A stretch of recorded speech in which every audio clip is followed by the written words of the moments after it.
তোমার বাবার সামনে যদি কাপড় ঝাড়ো, কাপড়ে ধুলাবাড়ি লাগছে, এটাকে ঝাড়ো, তোমার বাবার সামনে বসা আছে, তাহলে তুমি বেয়াদব সন্তান, কুলাঙ্গার সন্তান। তুমি তোমার বাবার হক আদায় করো নাই, বেয়াদবি করেছো, নষ্ট করেছো, তার সামনে শুধু কাপড়টা ঝাড়া দিয়েছো। এটার কারণে, কারণ তুমি কোন রাজার সামনে, তুমি কোন পদস্থ কর্মকর্তার সামনে, পাওয়ারফুল কোন ব্যক্তির সামনে কাপড় ঝাড়া দিবা না। তোমার বিবেকে বাঁধবে, দুনিয়ার যত বড় নেতা, যত বড় ব্যক্তি হোক, যত বড় আলেম হোক, যত বড় হুজুর হোক, যত বড় শেখ হোক, যত বড় আল্লাহর নেককার বান্দা হোক, যত বড় ইমাম খতিব হোক, হারামের ইমাম হোক, তোমার কাছে তোমার মা বাবার চাইতে বেশি শ্রদ্ধা পাওয়ার উপযুক্ত আল্লাহর জমিনে আর কেউ নাই। আবু হুরায়রা রাদিয়াল্লাহু তাআলা আনহু, তিনি এক ব্যক্তিকে দেখতে পাচ্ছেন যে সে লোকটা আরেকজনের সাথে হেঁটে আসছে। তিনি থামায় বললেন যে তোমাদের একজনের সাথে আরেকজনের কি সম্পর্ক, অর্থাৎ তোমরা কি কেউ কারো কিছু হও কিনা। তার সন্দেহ হলো। তখন ছেলে বলল যে উনি আমার বাবা। তখন আবু হুরায়রা বললেন, তোমার বাবা? তুমি শুনে রাখো, যদি এই লোকটা তোমার বাবা হয়ে থাকে তাহলে কখনো তার নাম ধরে ডাকবে না, আর তার আওয়াজের উপরে কোনো দিন তোমার আওয়াজ হবে না। তিনি যে আওয়াজে কথা বলবেন তার চাইতে বড় আওয়াজে তুমি কথা বলবা না। তার চাইতে বেশি উচ্চ আওয়াজ তুমি যদি কথা বলো তাহলে তুমি বাবার কুসন্তান, এবং এর জন্য কিয়ামতের ময়দানে ওই যে বান্দার হক নষ্ট করেছো তুমি, সবচেয়ে বড় হক বাবার হক, মায়ের হক, সেটা তুমি নষ্ট করেছো, এই জন্য তোমাকে জবাবদিহি করতে হবে। তার চাইতে কখনো জোরে যেন আওয়াজ না হয়। বাসাতে, বাড়িতে, ঘরে যখন কথাবার্তা হবে, বাপের আওয়াজের চাইতে তোমার আওয়াজ যেন বড় না হয়, এটা তোমাকে খেয়াল রাখতে হবে। আর কখনো কোন জায়গায় হাজির হয়েছ, তোমার বাবা চেয়ারে বসার আগে তুমি বসবা না। বাবা বসবে তারপরে তুমি বসবে। যদি কখনো একসাথে চলো তো কখনো বাবার সামনে দিয়ে হাঁটবা না, তুমি পিছনে থাকবা, তোমার বাবার সামনে হাঁটবে, এবং এমন ভাবে হাঁটবা যে যে কেউ দেখে জিজ্ঞেস করা না লাগে এরা বাপ সন্তান, দেখেই বুঝতে পারে উনি বাপ, উনি সন্তান, তোমার আদব থেকে, তোমার লেহাজ থেকে, তোমার ভদ্রতা থেকে। ভাইরা আমার, আজ এই জিনিসটা হারিয়ে গেছে। আজ আমাদের তরুণদের কাছে, যুবকদের কাছে, বিভিন্ন বয়সের মানুষের কাছে যার সাথে সবচেয়ে বেশি দুর্ব্যবহার করা যায়, যার সাথে সবচেয়ে বেশি রাগ ঝাড়ে যায়, যার চাইতে সবচেয়ে বেশি ঝাড়ি দিয়ে কথা বলা যায়, সেই লোকটার নাম হলো মা। ঠিক না বেঠিক? অফিসে বসের সাথে খুব ভদ্র হইয়া চলি আমরা, নিজের নেতার সাথে ভদ্র হইয়া চলি আমরা, যার কাছে কোনো ঠেকা আছে, কাজ আছে, তার কাছে একেবারে বিড়াল হইয়া চলি আমরা। বন্ধু বান্ধবের সাথে তো আমরা একেবারে অন্তরঙ্গ জিগরি দোস্তের মতো চলি আমরা। নিজের বউয়ের কাছেও বিড়াল হয়ে চলি আমরা। সব জায়গায় আমরা যতটা ভালো থাকি, যেই ব্যক্তিটাকে কথায় কথায় ঝাড়ি দিয়ে কথা বলাটাকে আমাদের অধিকার মনে করি, তিনি হলেন আমাদের হতভাগা মা। ঠিক না বেটি?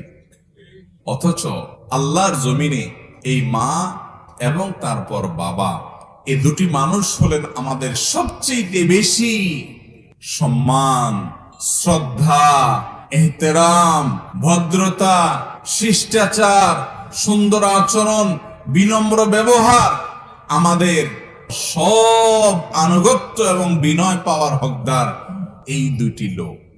আল্লাহ তাআলা আমাদেরকে মা বাবার হক আদায় করার তৌফিক দান করুন।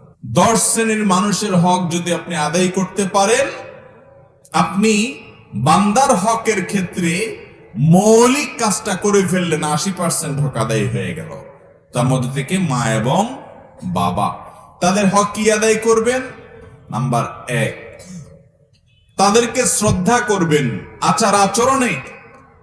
ওই যে বললাম, প্রজা যেরকম রাজার সামনে থাকে, দাস যেরকম মালিকের সামনে থাকে, আপনার অফিসে সর্বোচ্চ বস কর্মকর্তার সামনে যেরকম থাকেন, তার চাইতে বেশি বিনয়ে অবনত হয়ে, শ্রদ্ধায় নিজেকে তুচ্ছ করে তাদের সামনে থাকবেন। আপনার মা পৃথিবীর সবচেয়ে বড় রানী আপনার কাছে, আপনার বাবা পৃথিবীর সবচেয়ে বড় রাজা আপনার কাছে। শুধু রাজা আর রানী না, দুনিয়ার যত আলেমকে শ্রদ্ধা করেন, যত হুজুরকে সম্মান করেন, সমস্ত হুজুর পরে আপনার কাছে সবচেয়ে বেশি সম্মানের হকদার কে? আপনার মা, এরপর আপনার বাবা। চেষ্টা করব না আমরা ইনশাআল্লাহ।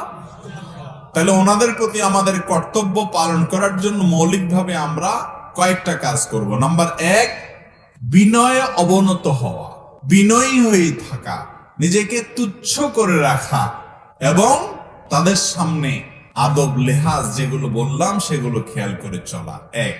এটা হলো আচরণগত। নাম্বার 2, তারা যত নির্দেশ করবেন, অন্যায় যদি কোনো নির্দেশ না করেন, কোনো হারাম নির্দেশ না করেন, তাহলে সেক্ষেত্রে সেই নির্দেশটা আমার মাথার উপরে থাকবে। আল্লাহ এবং তার রাসূলের নির্দেশের পর যার নির্দেশ পালন করতে আমি বাধ্য, কোরআন আমাকে বাধ্য করেছে, হাদিস আমাকে বাধ্য করেছে।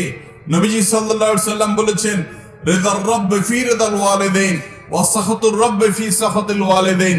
তোমার মা বাবা তোমার উপরে খুশি তো তোমার আল্লাহ তোমার উপরে খুশি, মা বাবা বেজার তো আল্লাহ তোমার উপরে বেজার। তারা উভয়ে হলেন তোমার জান্নাতের দুয়ার, জান্নাতের দুয়ার তোমার মা বাবা। এই লোকগুলাকে তুমি সন্তুষ্ট রাখতে পারলে তোমার জন্য জান্নাত হয়ে গেল। হ্যাঁ, অযৌক্তিক কোনো কারণে তোমরা অসন্তুষ্ট হলে সেটা ভিন্ন কথা, এর জন্য আপনার দায় নাই। কিন্তু যৌক্তিক কোনো কারণে তারা যেন অসন্তুষ্ট হতে না পারেন, বিশেষ করে আপনার আচরণগত কারণে যেন না পারেন। যদি কখনো আচরণগত খারাপ কিছু হয়ে যায়, সঙ্গে সঙ্গে যখনই আপনার হুঁশ ফিরে আসবে যে আমি কি করলাম, তাদের পাও জড়িয়ে তাদের কাছে ক্ষমা চেয়ে চোখের পানি ফেলে মামলাটা নিষ্পত্তি করে নিতে হবে। যদি আপনার মা বাবা দুনিয়া থেকে চলে যান আর আপনি মাপ চাওয়ার সুযোগ না পান, তাহলে মামলা বড় জটিল, বড় কঠিন। এই জন্য দ্বিতীয় কাজ হলো তাদের আনুগত্য করা। যখন নির্দেশ করবে নির্দেশ পালন করা। কত গুরুত্বপূর্ণ দেখেন, আপনি নফল নামাজে দাঁড়াইছেন, আপনার মা ডাক দিয়েছে, আপনি নামাজে আছেন, কিন্তু আপনার মার ডাক শুনে আপনি বুঝতে পেরেছেন খুব জরুরি কোনো বিষয়ে ডেকেছে, তাহলে নফল নামাজ ছেড়ে আপনার মায়ের ডাকে আপনাকে সাড়া দিতে হবে। এর নাম ইসলাম। নফল নামাজ আল্লাহর দরবারে দাঁড়িয়েছেন, সেটা ছেড়ে পর্যন্ত মায়ের ডাকে যেতে হবে। এইরকম মাসআলাও আছে, এরকম পরিস্থিতিও আছে। কত বড় জায়গায় আল্লাহ তাআলা রেখেছেন মাকে বাবাকে, আমরা কোথায় রেখেছি? নামাজ, কালাম, ইবাদত, বন্দেগী, জিকির, আজকার এগুলো কিচ্ছু কাজে আসবে না যদি আপনি মা বাবার হকের মধ্যে ত্রুটি করেন। তাহলে দ্বিতীয় কাজ হলো তাদের নির্দেশ পালন করা। নির্দেশ পালন করা করতে বলেছেন, অন্যায় যদি না হয় নির্দেশটা অবশ্যই আপনাকে পালন করার চেষ্টা করতে হবে।